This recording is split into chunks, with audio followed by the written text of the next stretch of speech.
ورشكل الإنسان فأحسنه تصويرا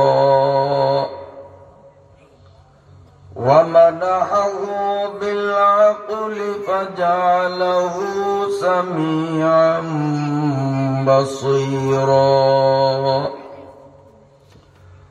وأنزل القرآن تبيانا لكل شيء فجعله كتابا منيرا وأرسل نبيه محمدا إلى كافة الناس لهدايتهم فجعله بشيرا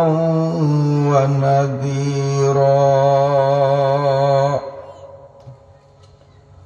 صلى الله تعالى عليه وعلى آله وأهل بيته وأزواجه وأصحابه وأتباعه الذين طهرهم الله من الرجس والشرك فطهرهم تطهيرا اللهم صل على محمد وعلى آل محمد كما صليت على إبراهيم وعلى آل إبراهيم إنك حميد مجيد اللهم بارك على محمد وعلى آل محمد كما باركت على إبراهيم وعلى آل إبراهيم إنك حميد مجيد أما بعد فأعوذ بالله من الشيطان الرجيم بسم الله الرحمن الرحيم أقم الصلاة طرفي النهار وزلفا من الليل إن الحسنات يذهبن السيئات ذلك ذكرى للذاكرين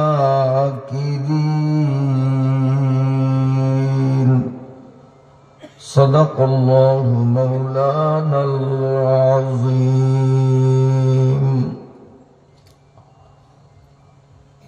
আজকের আয়োজিত ওয়াজ মাহফিলের মহতারাম সদর জলসা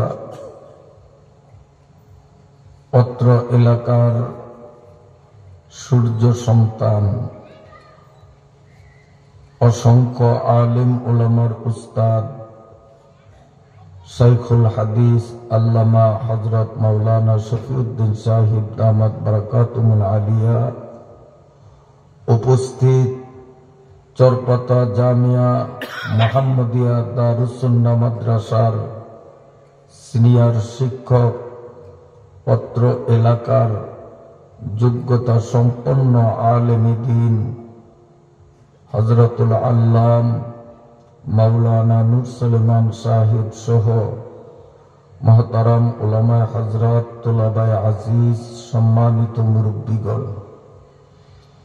যুবক বন্ধুরা, স্নেহের কচিকাঁচা ছোট্ট বাবারা, পর্দার আড়ালে অবস্থানরত সম্মানিতা মায়েরা, বোনেরা ও মেয়েরা, মহান আল্লাহ রব্বুল আলামিনের দরবারে প্রথমেই আমরা শুকরিয়া জানাই, যিনি আমাদেরকে আজকের এই দিনে দুনিয়ার সমস্ত ঝামেলা থেকে অবসর রেখে কোরআন হাদিসের মজলিসে আলেম উলামাদের সহবতে অসংখ্য রহমতের ফেরেশতাদের বেষ্টনীতে সুস্থ সবল দেহমন নিয়ে উপস্থিত হওয়ার সুযোগ দান করলেন। অন্তর থেকে আল্লাহকে শুকরিয়া জানাই, আলহামদুলিল্লাহ। মাগরিবের পর থেকে এশা পর্যন্ত হযরত মাওলানা নূর সুলাইমান সাহেব দামাত বারাকাতুহুম অত্যন্ত গুরুত্বপূর্ণ আলোচনা করেছেন। আমি প্রায় অর্ধেকটার মতো ওয়াজ ওনার আলহামদুলিল্লাহ পেয়েছি, এবং এশার নামাজ পর থেকে 9:30 পর্যন্ত শাইখুল হাদিস আল্লামা জনাব আলহাজ মুফতি শফিউদ্দিন সাহেব দামাত বারাকাতুহুম কোরআন এবং হাদিসের আলোকে অত্যন্ত তাৎপর্যপূর্ণ দৈনন্দিন জীবনে আমাদের করণীয় গুরুত্বপূর্ণ বিভিন্ন দিক নিয়ে আলোচনা করেছেন। এরপরে আর ওয়াজের কিছু আছে বলে আমার মনে হয় না।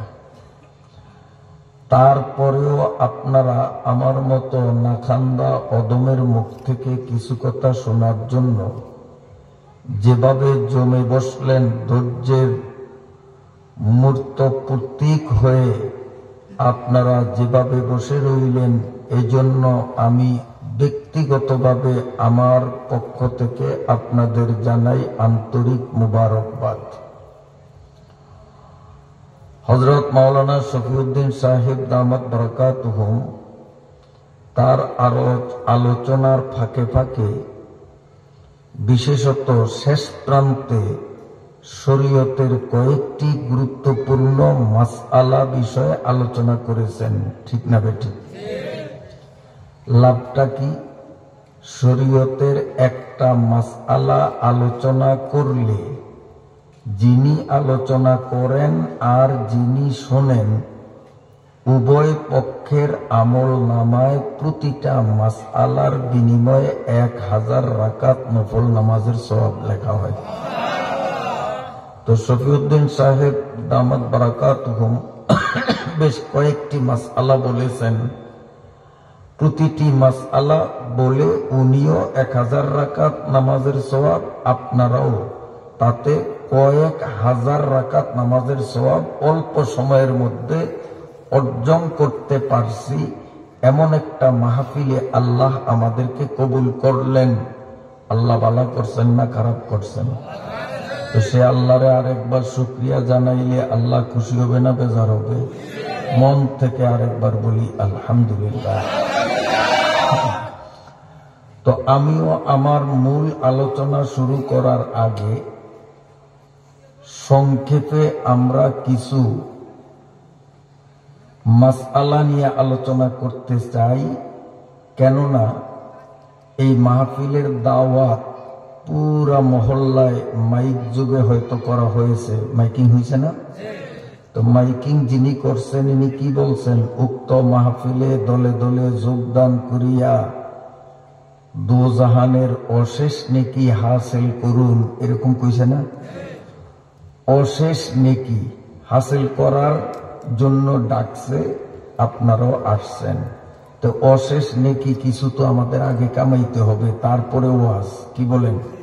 তো মাসলা কিছু বলি, আমিও 1000 রাকাত নামাজের সওয়াব পাবো, আপনারাও পাবেন। একটা মাসালায় 2টা বলবো 2000, 3টা বলবো 3000, 4টা বলবো 4000, যত বলবো প্রতিটা 1000 করিয়া। ভালো হবে না খারাপ হবে? তো মাসআলাগুলি বলবো আমি বিক্ষিপ্ত, এক বিষয়ের না, বিক্ষিপ্ত মাসআলাগুলো বলবো যেগুলো আমাদের প্রতিদিন প্রয়োজন হয়। 1 নম্বর মাসআলা, অনেক সময় পথে ঘাটে পতিত টাকা পাওয়া যায়, একজনের টাকা হারিয়ে গেছে, এরকম পাওয়া যায় না? এই টাকাটা কি করব অনেকের আমাদের জানা নাই। এই জন্য উল্টা পুল্টা করিয়া আমরা গুনাহগার হই। মনে মনে খুশি যে আমি দায় মুক্ত হইলাম, কিন্তু শরীয়তের মাসআলা জানা না থাকার কারণে আমি গুনাহগার হয়ে গেলাম। নাউজুবিল্লাহ। পতিত টাকা যদি পাই আমি ওটাকে ধরব, সংরক্ষণ করব, কারণ আমি যদি না নেই কোনো দুষ্ট লোকের নজরে পড়ে সে টাকাটা নষ্ট করব। এই জন্য রাস্তায় পড়া টাকা, 1000 টাকার একটা নোট, নীল নোট করিয়া দিছে, আমি ওটাকে হেফাজত করব। করার পরে পুরা মহল্লায় ঘোষণা করব কিছু টাকা পাওয়া গেছে, অঙ্ক বলবো না, কিছু টাকা পাওয়া গেছে, যার হয় উপযুক্ত প্রমাণ দিয়ে আমার থেকে নিয়ে নেন, ঘোষণা দিতে হবে।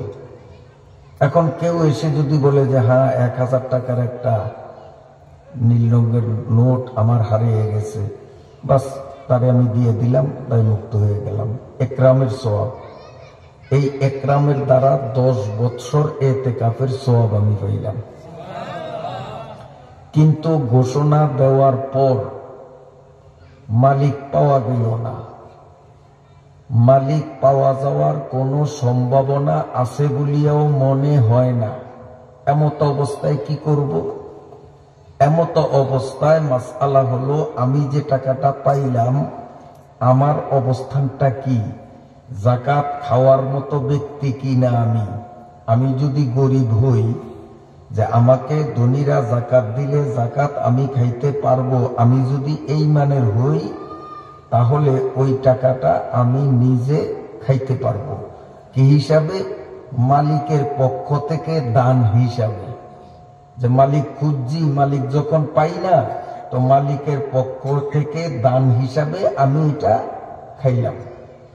আর যদি আমি ধনী হই, যাকাত খাওয়ার মতো ব্যক্তি নই, তাহলে আমি মালিকের পক্ষ থেকে যাকাত খাইতে পারে এই মানের কোন গরিবকে দান করিয়া দিব।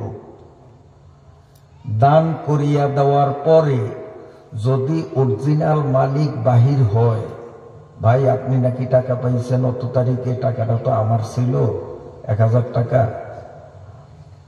তখন আমি তাকে বলবো যে ভাই আমি তো খোঁজাখুঁজি করছি, ভাবছিলাম যে মালিকের হদিস আর পাওয়া যাবে না, আমি তো আপনার পক্ষ থেকে দান করিয়া দিছি।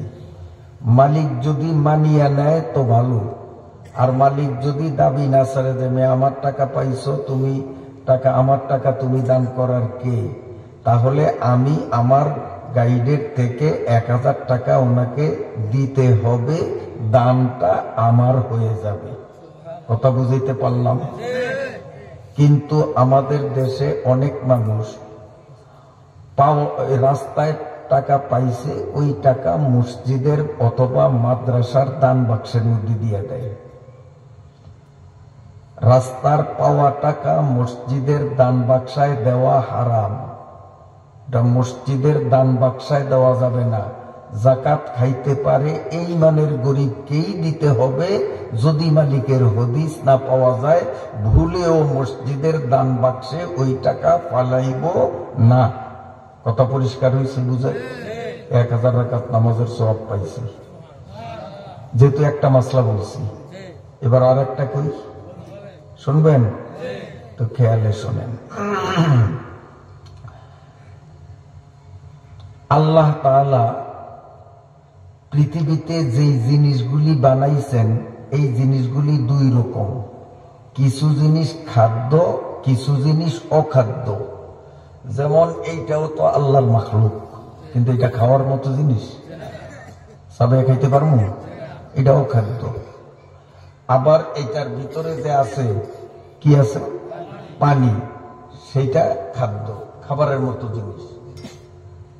আল্লাহ তাআলা যত জিনিস বানাইছেন, জিনিসগুলি 2 ধরনের, কিছু খাদ্য আর কিছু অখাদ্য। খাদ্য যেগুলি এগুলি আবার দুই প্রকার, কিছু হালাল কিছু হারাম। কিছু হালাল, এই গ্লাসে আছে পানি, এই পাশে গ্লাস আরেকটা আছে মদ। মদও খাদ্য, খাদ্য মানে যেটা খাওয়ার মতো জিনিস, মদও খাওয়ার মতো জিনিস, পানিও খাওয়ার মতো জিনিস। এইটা হালাল, ওইটা তো খাদ্য জাতীয় জিনিসগুলি কয় প্রকার? দুই প্রকার, এক প্রকার হালাল আরেক প্রকার হারাম। গরুর দুধ এটা হালাল, গরুর মুত হারাম।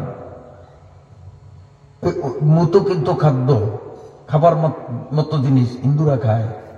আমি নিজে দেখছি ভিডিওতে, গাই গরু যখন মতে তখন এরকম দিয়া আর পেট ভরিয়া খায়।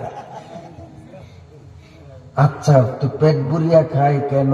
যেহেতু গাইরে ওরা কয় গো মাতা, মা। তো মুখ বলা মার মুখ যখন খাস, তো যেই মার পেটের থেকে আইস, তো ওই মায়ের মতনের সময় আগ করিয়া হেন যে মুখ খাস না কা। আমার কথাটা বোঝেন নাই? গাভীর দুধ খায়, যেহেতু গাভী মুখ খায়, কেন? গাভী হগো মা, এই জন্য মায়ের সম্মানে মায়ের মুখ খায়, এটারে ফজিলত মনে করে। তা আমার প্রশ্ন হইল, গাইটা যে মা, এটা তো তোর মুখ বলা মা, তুই তো গাইর ফেডের তো নস নয়, তুই তো তোর মায়ের ফেডের থেকে ওইছস, তুই তোর গর্ভধারিণী মা, সে তোর অরিজিনাল মা, মুখ বলা মা না। তো মুখ বলা মার যদি মুখ খাস, তুই জন্মদাতা মা, গর্ভধারিণী মা, হের মুখ খাস না কা? তোর মতো বেয়াকল তো আল্লাহর জগত হয় না, আল্লাহর জগত হয় না। কথা ঠিক না বেটি? তাইলে মুখ হালাল না হারাম? আর দুধ হালাল। তাইলে যেই জিনিসগুলি খাদ্য খাওয়ার মতো, এগুলি কয় প্রকার? হালাল হারাম। আবার হালাল জিনিসগুলি দুই প্রকার। হালাল এগুলি খুব সূক্ষ্ম কথা, এগুলি ওয়াজে সাধারণত বলা হয় না, ওয়াজে কিচ্ছা কাহিনী বেশিরভাগ বলা হয়। হালাল খাদ্য জাতীয় জিনিসগুলো আবার দুই প্রকার। কি? একটা হালাল হালাল, আর একটা হারাম। তো বাদ দিলাম, হালালটাই হালাল, এটা হালাল। আরেক প্রকার হলো মূলত জিনিসটা হালাল, কিন্তু কারণে কারণে হইয়া গেছে হারাম। কথা বুঝাইতে পারি না? মূলত জিনিসটা কি হালাল, কারণে কারণে হইয়া গেছে হারাম। কথা বুঝেন না? কারণে কারণে অনেক জিনিস হয়। ওই বাড়ির মহিলা, হের লোকে আমার দেখা দেওয়ান দুরুস্ত নাই, হারাম। কিন্তু যখন এই মহিলার মায়ারে আমি বিয়ে করছি, মহিলা হইছে আমার শাশুড়ি, এখন তার সাথে দেখা দেওয়া আমার জন্য কি হালাল। এই হালালটা হইছে কারণে কারণে, ওই যে ওনার মায়া বিয়ে করছি। কথা বোঝেন না?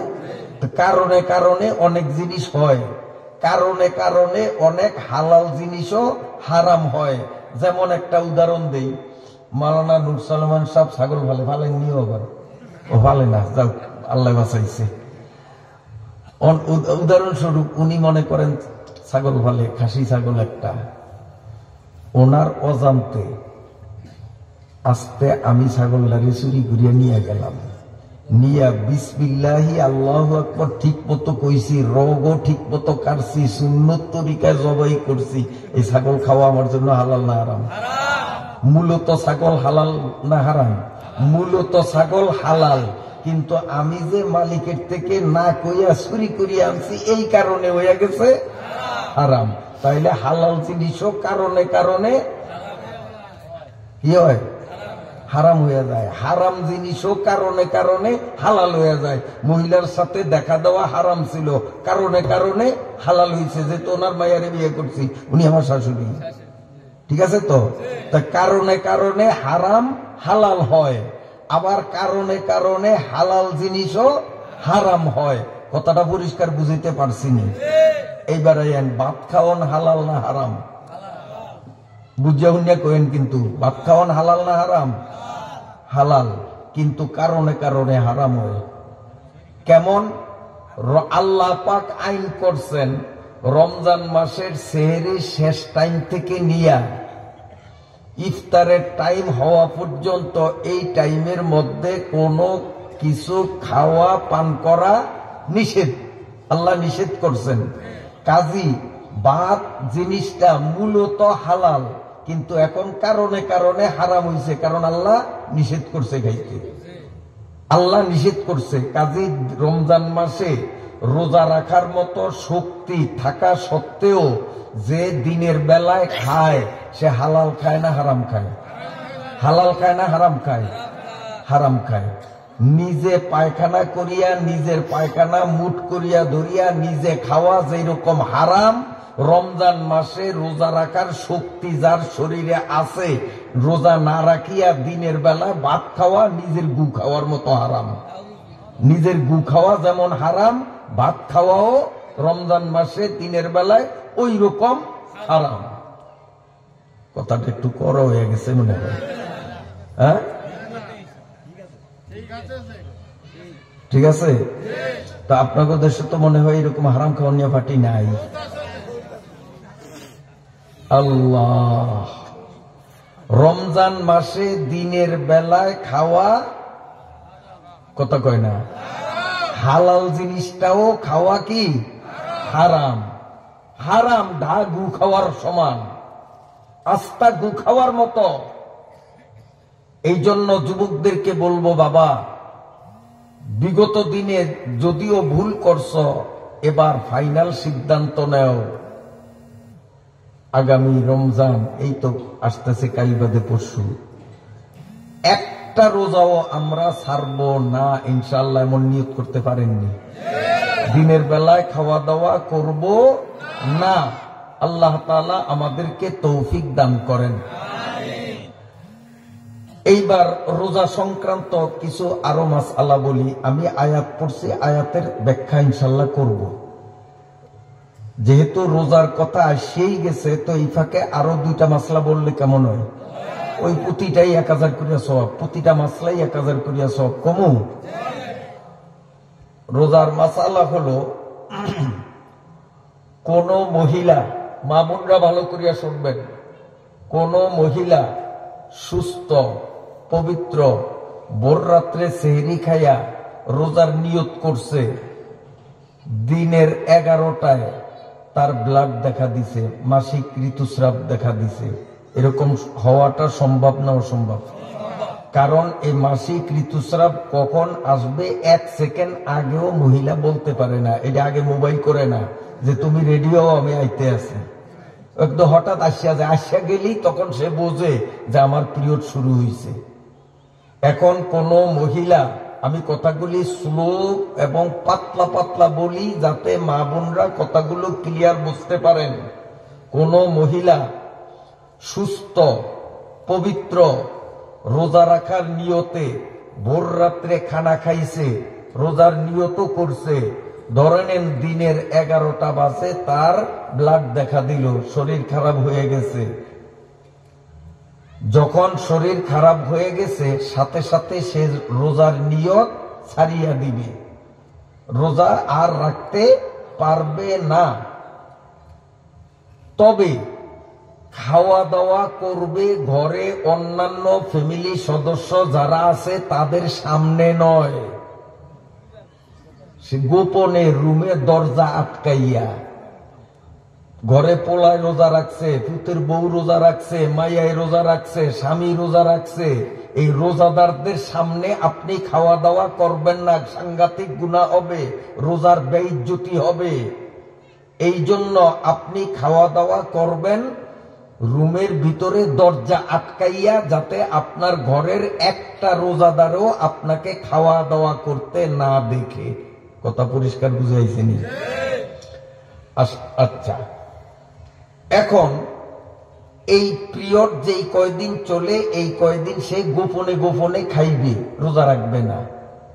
রমজান মাস যখন শেষ হইয়া যাইবে, ঈদের পরে যতটা সম্ভব তাড়াতাড়ি হিসাব করিয়া ওই কয়টা রোজা কাজা করা লাগিবে, রোজা মাপ না। এই প্রসঙ্গে আরেকটা মাসালা বলতে হয়, কোন মহিলা পবিত্র, সে অজু করছে, নামাজ পড়বে, নামাজও শুরু করছে, আল্লাহু আকবার বলিয়া নামাজ শুরু করছে, সালাম ফিরাইয়া নামাজ শেষ করার আগে চলন্ত নামাজের ভিতরেই তার ব্লাড দেখা দিছে, এরকম হওয়া সম্ভব না অসম্ভব? কারণ সে তো জানে না যে এই টাইমে তার ব্লাড দেখা দিবে, কিন্তু ঘটনা তো ঘটিয়া গেছে। নামাজের হালতে, রোজার হালতে ঘটলে কি হবে সেটা পরিষ্কার হইছে। তো রোজা হইল সারাদিনের মধ্যে একবার, নামাজ হইল সারাদিনের মধ্যে কয়বার? 5 বার। তো এইটার মধ্যে তো সমস্যা আরো বেশি হওয়ার কথা। হয়তো জোহর হইব, নাইলে আসর হইব, নাইলে মাগরিব হইব, একটা না একটা অর্থের মধ্যে হয়ে যেতে পারে। এখন কি করবে? নামাজ চলাকালীন অবস্থায় যদি শরীর খারাপ হইয়া যায়, মাগো, সাথে সাথে আপনি নামাজের নিয়ত ছাড়িয়া দিতে হবে, নামাজ আর পড়তে পারবেন না। আপনি যেদিন মাসিক থেকে পবিত্র হবেন, আপনার নির্ধারিত সময়সীমা পার হয়ে যাবে, গোসলের মাধ্যমে পবিত্রতা অর্জন করবেন, তখন করণীয় হলো আপনি যেই নামাজ চলাকালীন শরীর খারাপ হয়েছিল সেই নামাজটা কোন জাতীয় নামাজ একটু বিবেচনা করতে হবে। যদি নামাজটা ফরজ অথবা ওয়াজিব জাতীয় নামাজ হয়, যেমন এশার নামাজ, ফরজ নামাজ পড়তেছে, ওই নামাজের মধ্যেই গন্ডগোল শুরু হয়েছে, মাগো, পবিত্র হওয়ার পরে ওই নামাজের কাজা আপনার পড়া লাগবে না, ওই নামাজ আল্লাহর পক্ষ থেকে মাফ, ওটা পড়া লাগবে না। কিন্তু নামাজ যদি সুন্নত অথবা নফল হয়, যেমন এশার 4 রাকাত ফরজ নামাজ ঠিকঠাক মতোই পড়ছে, এরপরে আল্লাহু আকবার বলিয়া সুন্নত 2 রাকাতের নিয়ত করছে, এই সুন্নত নামাজের মধ্যে তার গন্ডগোল হয়ে গেছে। মাগো, নামাজ যদি সুন্নত অথবা নফল হইয়া থাকে, তাও আপনি নামাজের নিয়ত ছাড়িয়া দিবেন। যেদিন আপনি মাসিক থেকে পবিত্র হইবেন, গোসল করিয়া পূর্ণ পবিত্রতা অর্জনের পরে ওই নফল নামাজ অথবা ওই সুন্নত নামাজ পুনরায় কাজা পড়া আপনার উপরে ফরজ, এটা মাফ নাই। ফরজ নামাজ মাফ, কিন্তু সুন্নত নফল নামাজ মাফ নাই, এটা কাজা করতেই হবে, কাজা করা ফরজ। রোজার বেলায় ফরজ আর নফল সুন্নত ওয়াজিবের ভেদাভেদ নাই, যে কোনো রোজাই কাজা করা লাগবে। কিন্তু নামাজের বেলায় ফরজটা মাফ, ওয়াজিবটা মাফ, সুন্নত আর নফল নামাজ মাফ নয়, ওইটার কাজা করা লাগিবে। মাসলাটা বুঝাইতে পারছি? মাসলা বুঝাইতে পারছি? এইবার আসেন, শফিউদ্দিন হুজুর সালামের ওয়াজ করছিল আপনাদের সামনে, মনে আছে? যে চিনলেও সালাম দিমু, না চিনলেও সালাম দিমু। তো এখানে মাসলা আরেকটু ক্লিয়ার করি, আমি করমু না? বিরক্ত হন আপনারা?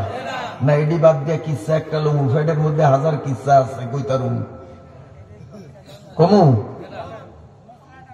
মাসলাটা কইতাম, একজনে কয় মশলাটা কইতাম, বাহিয়ালারা মনে কিসা হন তো চায়, মাসালা কমু? এই শোনেন, ইনশাআল্লাহ কাজে লাগবে। আল্লাহ আল্লাহ। সালাম পরিচিত অপরিচিত যে কোনো মুসলমানকেই আমরা সালাম দেব, অমুসলমানকে সালাম দেওয়া যাবে না। অমুসলমান যদি সালাম দেয় তো সালামের জবাব বলতে হবে সংক্ষেপে ওয়া আলাইকুম, ওয়া আলাইকুম সালাম বলা যাবে না। হিন্দু একটা এই সালাম দিল, হুজুর আসসালামু আলাইকুম, আমরা জবাবে কি বলবো? ওয়া আলাইকুম, বাস এটুক। ওয়া আলাইকুম সালাম বললে গুনাহ হবে, কি বলবো? ওয়া আলাইকুম, বাস।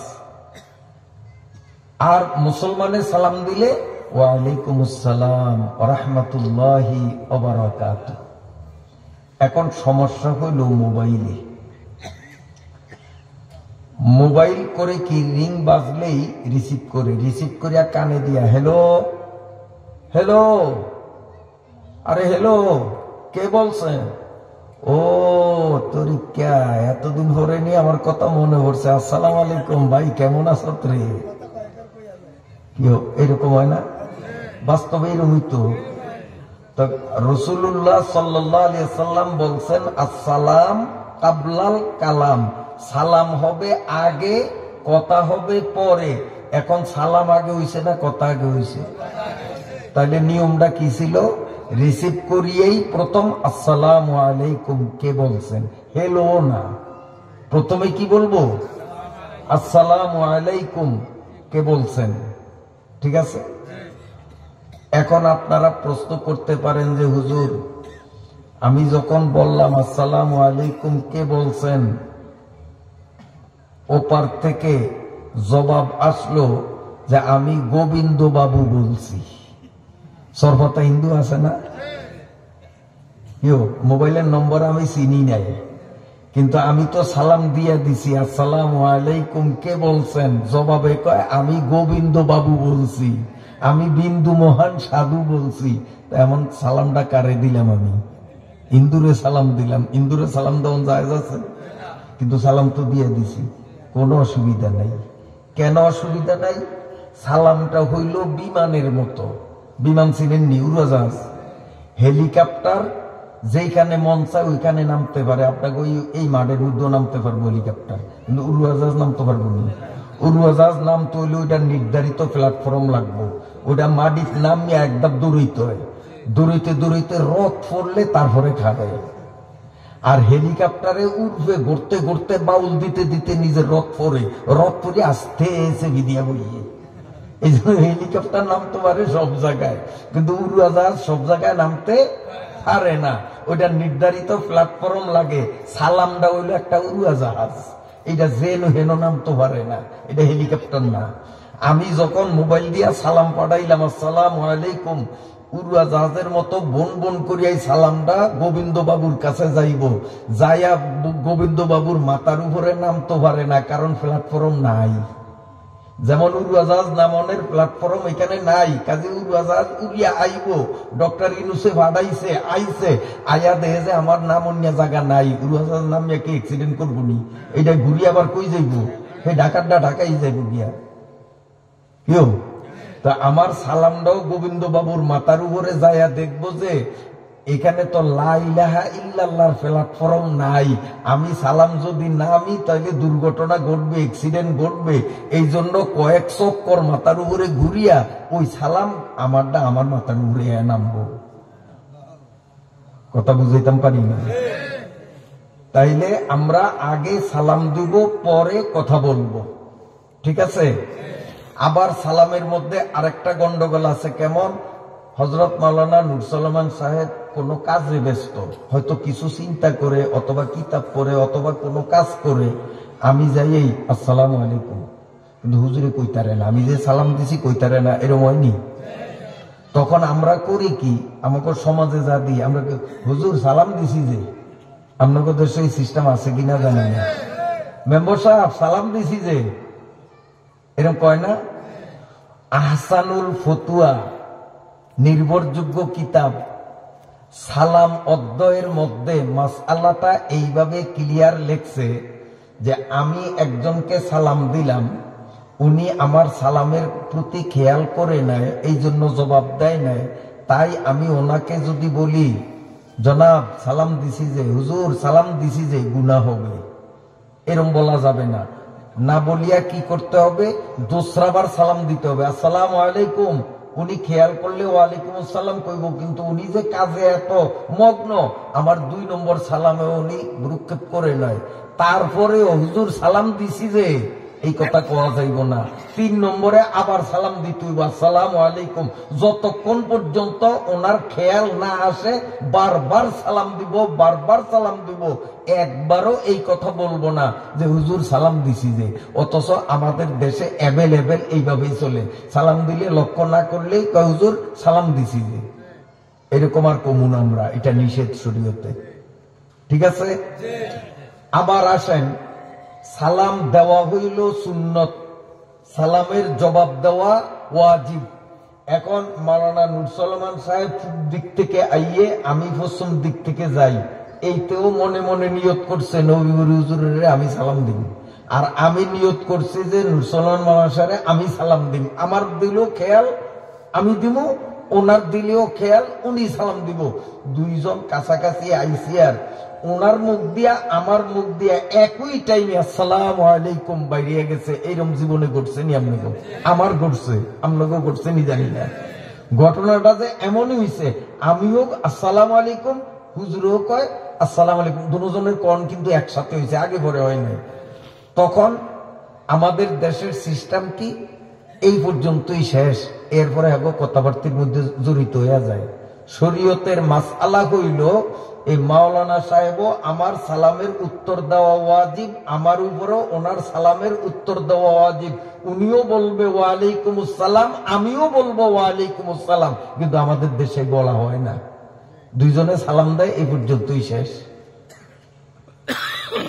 দুইজনে সালাম দেয়, এই পর্যন্তই শেষ না, দুইজনেই সালামের জবাব দিতে হবে। মাসালা পরিষ্কার হয়েছে নি? এইবার আর একটা মাসালা বলি।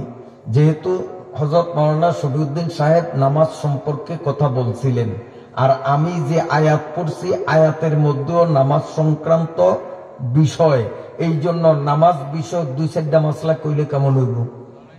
কমু এই গলত গিলি আমরা অ্যাভেলেবেল দেহি, এই জন্য বলি। ধরেন মাওলানা নুরসলমান সাহেব আজকের এশারের ইমামতি করলো, কথার কথা উনি ইমাম, আমি ওনার পিছনে আয়া দাঁড়াইছি, কিন্তু আমি 1 রাকাত 2 রাকাত অথবা 3 রাকাত ফাই নয়, এক বা একাধিক রাকাত ফাই নয় জামাত পাই। এই কথাগুলি খুব খেয়াল করবেন, তখন দেখবেন যে এরকম ভুলের মধ্যে আমরা কত ডুবা আছি। হুজুরে নামাজ ইমামতি করতে আছে, আমি মুক্তাদি হইয়া নামাজে সামিল হইলাম। কেমন মুক্তাদি আমি? যে আমি 1 বা 1-এর অধিক রাকাত ফাই নয়, আমি আওয়ানের আগে হুজুরে ফরিয়া লাইছে। এরকম হইছে নি আপনাকে? জীবনে হয় না? বহুত হইছে আমগো। এখন আমি নামাজে সামিল হওয়ার পরে অথবা আমি নামাজে সামিল হওয়ার আগে যে কোনো অবস্থায় ইমাম সাহেব ভুলে 14টা ওয়াজিবের কোন একটা ওয়াজিব তরক করছে, ওনার উপরে সেজদা ওয়াজিব হইছে কিনা আপনারা ফতোয়া দেন। কারণ নামাজের মধ্যে 14টা ওয়াজিব, কোন একটা ওয়াজিব যদি ভুলে ছুটিয়া যায়, ইচ্ছায় না, ইচ্ছায় যদি ছুটিয়া যায় তো নামাজ বাদ, আর ভুলে যদি ওয়াজিব ছুটিয়া যায় নামাজ বাদ হয় না। নামাজের শেষ বৈঠকে আব্দুর রসুল পর্যন্ত পড়িয়া ডাইন দিকে সালাম ফিরাইয়া বাড়তি 2টা সালাম সেজদা দিয়া আবার বইয়া আত্তাহিয়াত দোয়া দুরুদ সব পড়িয়া নামাজ শেষ করলে নামাজ শুদ্ধ হইয়া যায়। এই সেজদারে আপনারা কি নাম কন? সহ সেজদা। এখন আমি 1 বা একাধিক রাকাত যে পাই নয়, আমি আসার আগে অথবা আমি আসার পরে ইমাম সাহেবের সেজদা ওয়াজিব হয়, এরকম ঘটনা ঘটছে। ইমাম সব সেজদা দিব না? না দিব? দিব। কেমনে দিব? হেতে তো নিয়ম মতোই দিব। ওই শেষ বৈঠকে ডাইন দিকে আসসালামু আলাইকুম রাহমাতুল্লাহ সালাম ফিরাইব। আর যেই মুক্তাদিরা নামাজ একবারে প্রথম রাকাত থেকে পুরা নামাজ পাইছে, সেই মুক্তাদিরও ইমামের লগে লগে ডাইন দিকে আসসালামু আলাইকুম রাহমাতুল্লাহ সালাম ফিরাইবে। আর আমি যে 1 বা একাধিক রাকাত পাই নাই, আমি কি করবো? আমি কিন্তু সালাম ফিরাবো না, আমি সোজা কিবলার দিকেই থাকবো। ইমামে সালাম ফিরাইবে, নামাজ সব রাকাত যারা পাইছে তারাও সালাম ফিরাইবে। যার 1 বা 1-এর বেশি রাকাত ছুটিয়া গেছে সে সালাম ফিরাইবে না, সোজা পশ্চিম দিকে মুখ থাকবে। বেগুনে সালাম ফিরে সেজদা দিব, আর আমি সালাম না ফিরে সেজদা দিব। আমার 1 বা একাধিক রাকাত ছুটিয়া গেছে, এই কথা স্মরণ থাকা অবস্থায় আমি যদি সবার লগে তালে তাল মিলাইয়া আসসালামু আলাইকুম রাহমাতুল্লাহ ডান দিকে সালাম ফিরাই, আসসালামু, এই মু পর্যন্ত যাওয়ার সাথে সাথে আমার নামাজ ঠুস, নামাজ বাদ, আমার এই নামাজ আবার পড়তে হবে।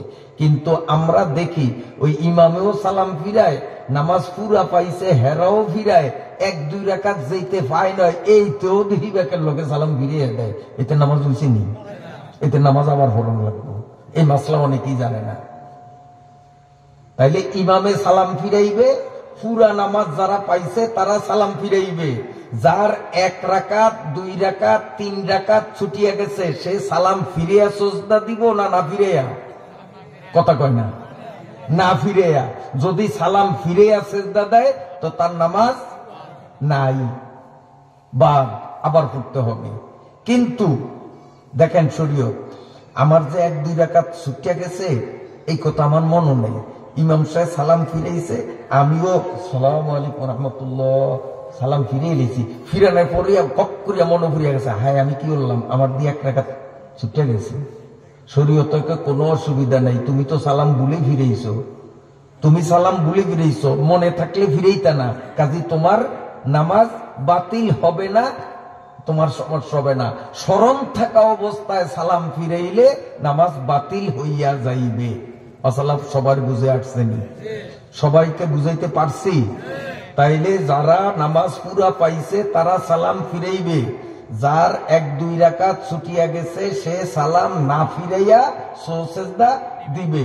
এইবার আসেন, আমি যে 1 বা একাধিক রাকাত পাই নয়, ইমামের লগে শেষ বৈঠকে, ইমামের শেষ বৈঠক বইছি, ইমাম সাহেব সালাম ফিরিয়ে দিছে, আমার যে উঠিয়া খারেয়া যে 1-2 রাকাত পড়তে হইব আমার মনে নাই, আমি আসসালামু আলাইকুম রাহমাতুল্লাহ আসসালামু আলাইকুম রাহমাতুল্লাহ 2 দিক সালাম ফিরেছি। ফিরানোর পরে মাওলানা নূর সুলাইমান সাহেব যদি আমার ধাক্কা দেখে, হুজুর আপনি 2 রাকাত ফান নয়, আপনি 2 রাকাত ফান নয়, এখন আমি কি করব? কথা বুঝে আইসেনি? আমার মনও নাই, আমার যে 2 রাকাত ফরন লাগবো বা 1 রাকাত ফরন লাগবো এটা মনও নাই, ভুলিয়া গেছি। আমিও দুনো দিকে সালাম ফিরিয়ে দিছি, অনো মনে হয় নয়। এমনি যদি পাশের তো একজনে আমার গুতা দিয়া কয় মিয়া আমরা 2 রাকাত ফান নয়, এই অবস্থায় পাশের ব্যক্তির ইঙ্গিতে, পাশের ব্যক্তির বলনিতে, পাশের ব্যক্তির গুতা খাইয়া যদি আমি আল্লাহ করকে সামনে দাঁড়িয়ে যাই, নামাজ বাতিল, নামাজ হবে না, নতুন করিয়া নামাজ আবার পড়িতে হইবে। তখন কি করব?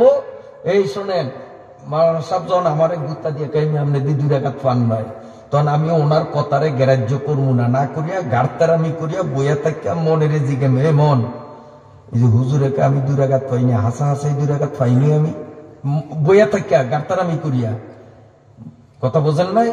এইটার কথারে আমি আমলে আনুম না, না আনি আমি আমার মনের জিগে মন আসলে 2 রাকাত, তো আমার মন কি কইব? মন তো এইটাই কইব যে হ তুই তো 2 রাকাত পাস নয়। তো কয় মন তুই যখন সাক্ষী দিস 2 রাকাত পাই নাই, আল্লাহু আকবার, আমি দাঁড়িয়ে যাব, আমার নামাজ ঠিক হবে, সুজদা দিতে হবে, লাস্টে সুজদা দিতে হবে।